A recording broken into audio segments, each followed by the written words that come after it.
I'm Lisa, a 42-year-old economist. My life is a series of routines and solitude, quite the opposite of my best friend Julia's vibrant social whirl. She's always been the outgoing one, unlike me, who's always shied away from the limelight. Julia's married to a businessman, Robert, and they're quite the social butterflies, hosting parties and gatherings, a scene I usually avoid. One evening, while I was settling in with a book, my phone rang, breaking the silence of my apartment. It was Julia, her voice full of excitement. "Lisa, you have to come to our party next weekend," she blurted out as soon as I answered. I hesitated, feeling the familiar twinge of social anxiety. "Oh, Julia, you know I'm not one for parties," I replied, hoping she'd let it go. But Julia wasn't one to give up easily. "Come on, Lisa, it'll be fun. Plus, there's someone I really want you to meet," she insisted, a hint of mystery in her voice. Despite my reluctance, Julia's enthusiasm was infectious. Okay, I'll come.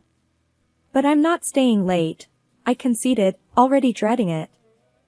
"You're going to love it, I promise," Julia said before ending the call. The night of the party, I found myself standing awkwardly in a corner of Julia's lavish living room, clutching a glass of wine for comfort. The room buzzed with laughter and chatter, a stark contrast to my quiet corner.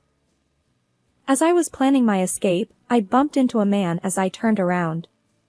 "Oh, I'm so sorry, I didn't see you there," he apologized with a warm smile. "No, it's my fault. I tend to blend into the background," I said, offering a small smile in return. He extended his hand. "I'm Michael. And you are?" "Lisa," I replied, shaking his hand. "A friend of Julia's." "Small world, I'm here thanks to Robert," Michael said, his easy manner making me feel slightly more at ease. We started talking, and surprisingly, I found myself enjoying the conversation. Michael was a preacher with a TV presence, a fact that intrigued me. He spoke of his son, Chris, who lived with him, and I shared a bit about my work and love for quiet evenings. The days following Julia's party were filled with a new, unfamiliar excitement. Michael and I had exchanged numbers that evening, and to my surprise, he called the next day. His voice over the phone was just as warm and inviting as it had been in person. "Hi Lisa, it's Michael. I really enjoyed our talk at the party. Would you like to grab coffee sometime?" he asked. I hesitated, not used to such attention, but the memory of our pleasant conversation prompted me to accept. "Sure, coffee sounds nice," I replied, a hint of nervousness in my voice. We met at a quaint cafe downtown, a place far removed from the bustling atmosphere of the party. Sitting across from Michael, I found myself opening up about my life and work, something I rarely did with someone I had just met.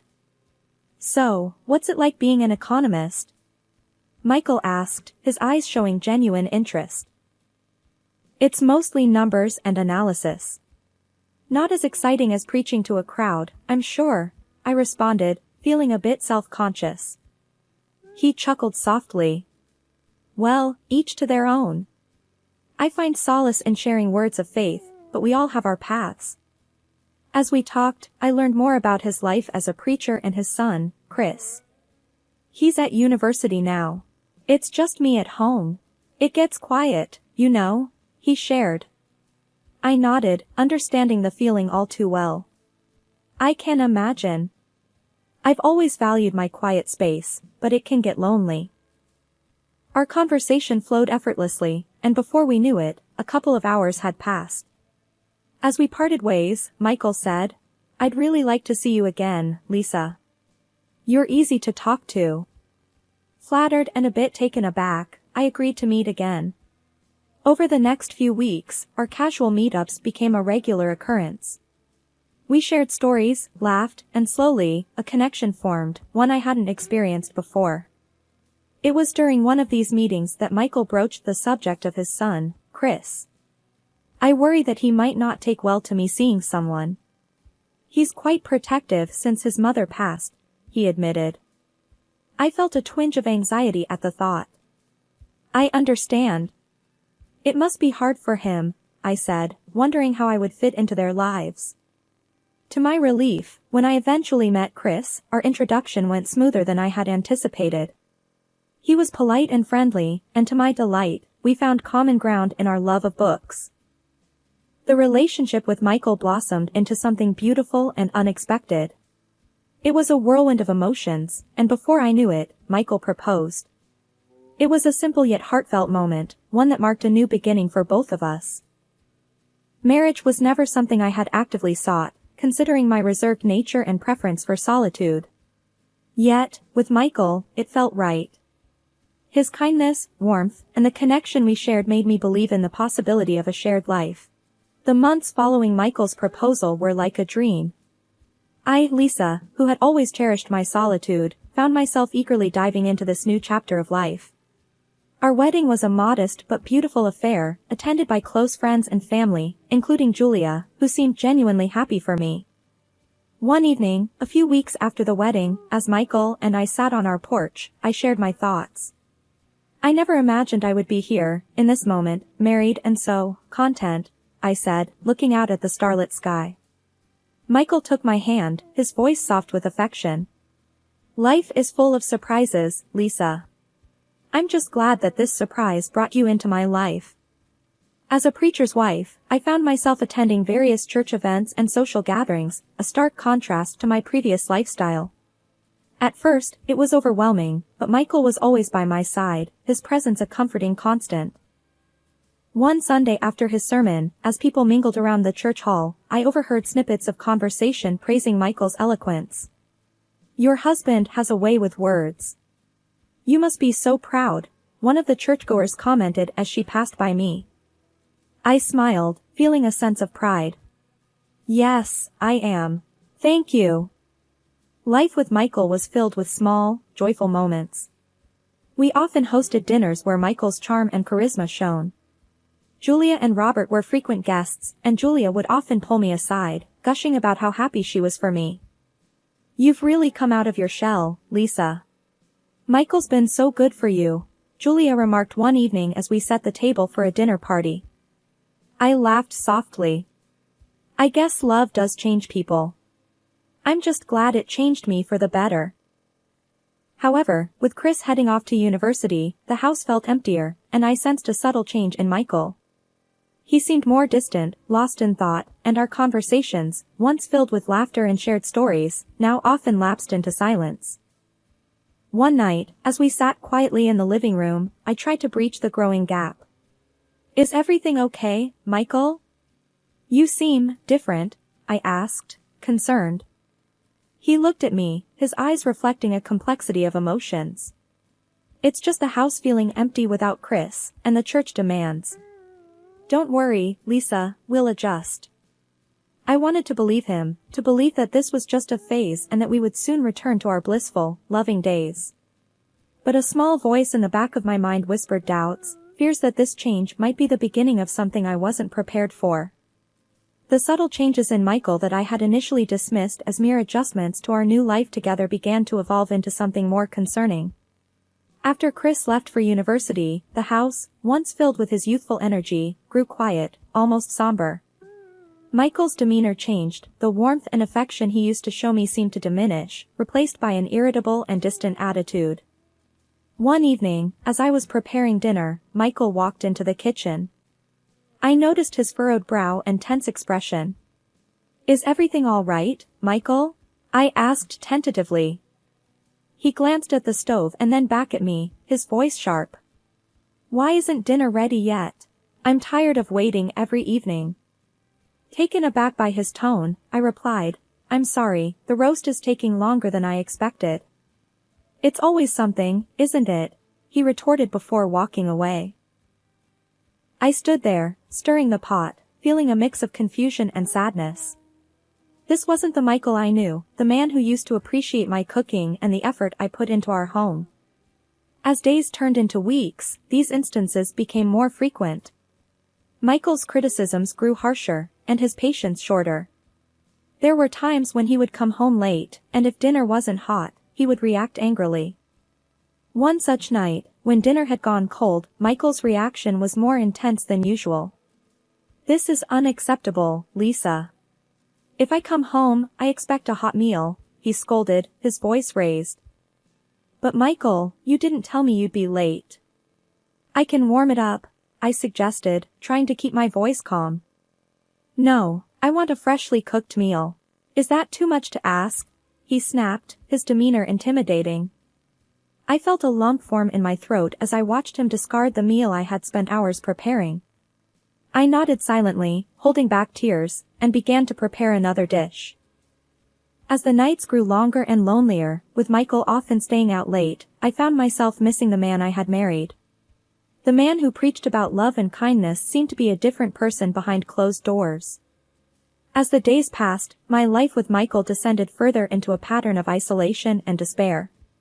The man I had married, who had once been my source of joy and companionship, now seemed like a distant, cold stranger. His once warm and affectionate nature was replaced by a harsh and critical demeanor, leaving me feeling alone and trapped in a loveless marriage. One evening, as Michael returned home late again, I nervously waited for him with dinner ready, hoping it would be to his liking. The moment he entered, I could sense his discontent. "This is what's for dinner?" "It's practically the same as last night," Michael remarked, a tone of annoyance in his voice. I tried to keep my voice steady. "I thought you liked this dish, Michael. I can make something else if you want." "No, just leave it. I'm not in the mood for your cooking tonight," he said dismissively, walking away from the table.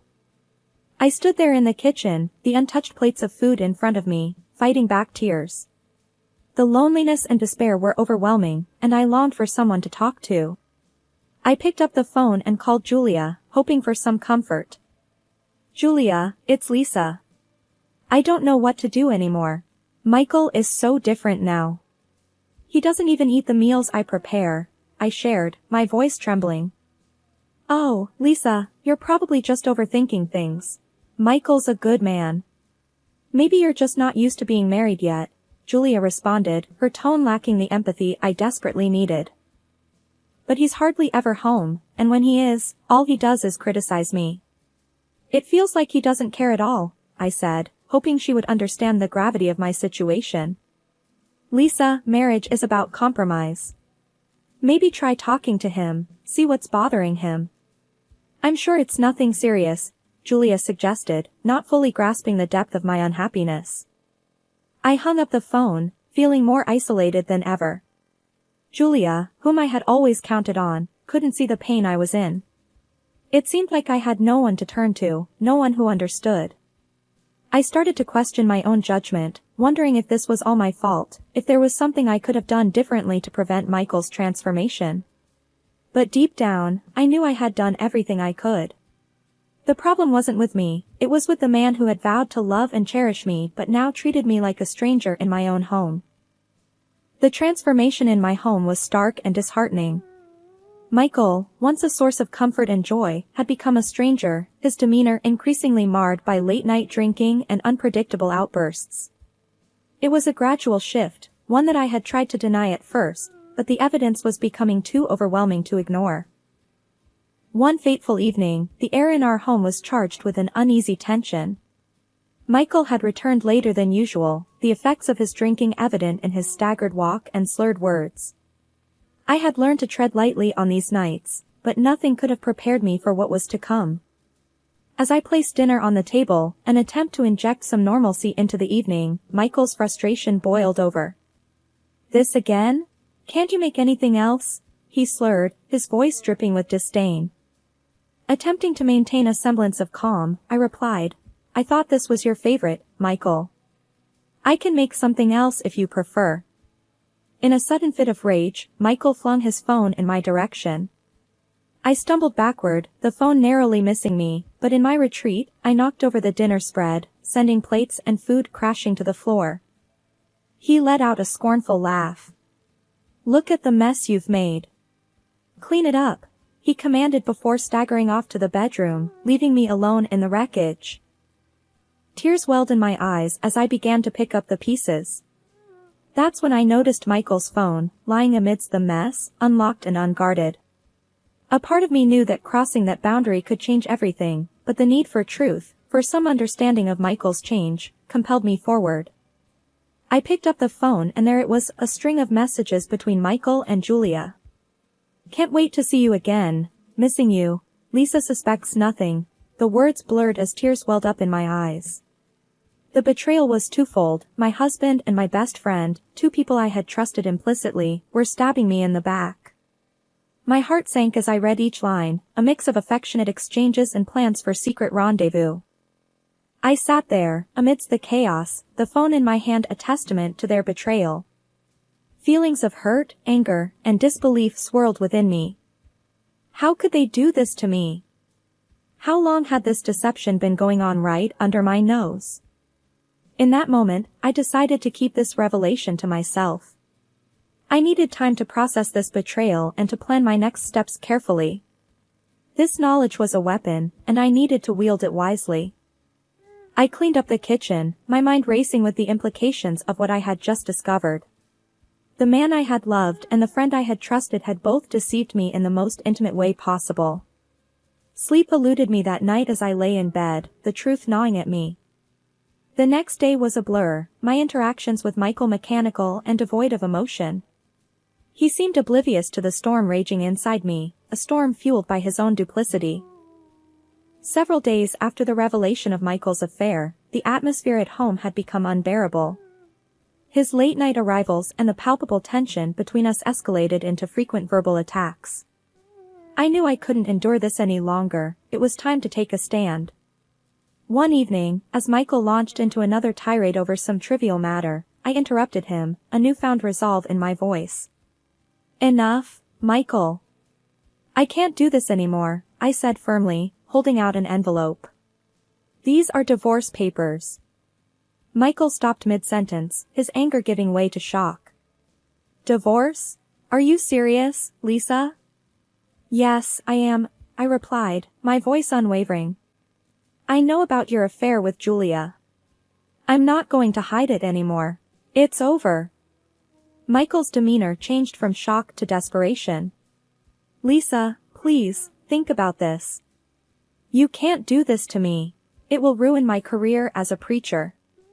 My reputation will be destroyed." "I've thought about it plenty, Michael. Your career and reputation are no longer my concern.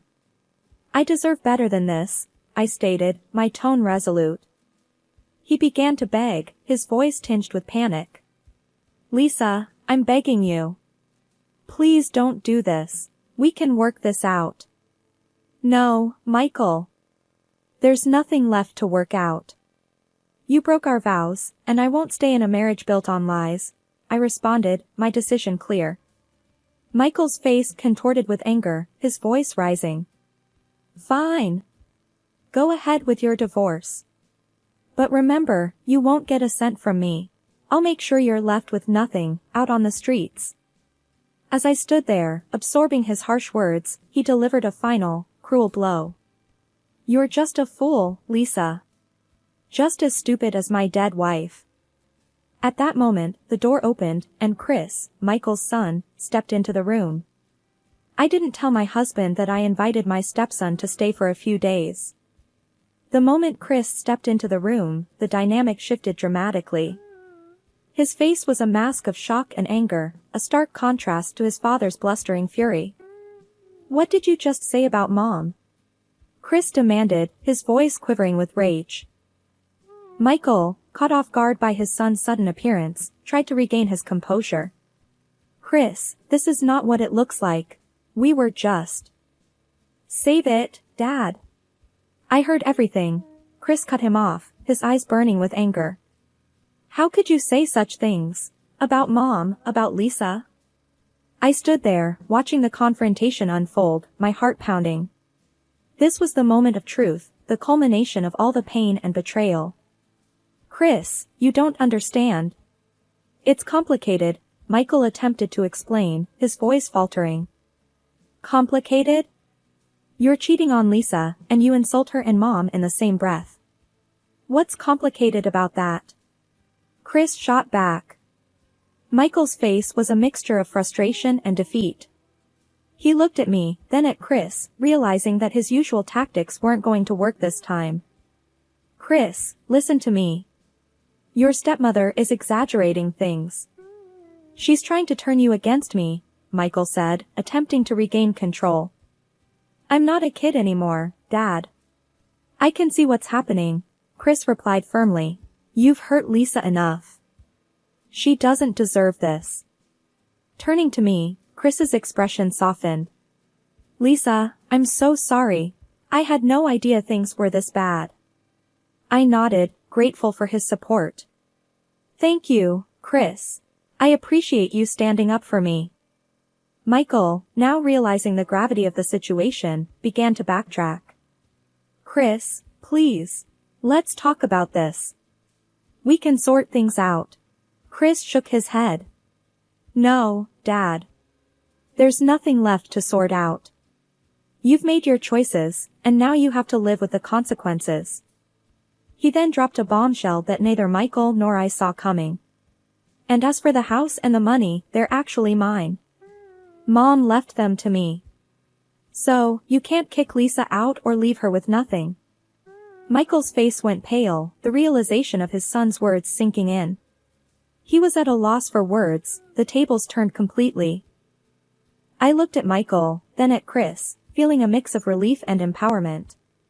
The truth was out, and I no longer had to bear the burden alone. Michael, it's over. I'm leaving, and I'm taking the steps to start my life over, without you, I said, my voice steady and resolute. What happened next? Michael's career as a preacher was ruined. Julia tried to make peace with me, but her tears didn't touch me anymore. She is now in the process of divorcing her husband, who is determined to leave her penniless. The path ahead was uncertain and undoubtedly challenging, but I was ready to face it head-on. I had found my voice and my strength, and with Chris's support, I knew I could overcome the trials ahead.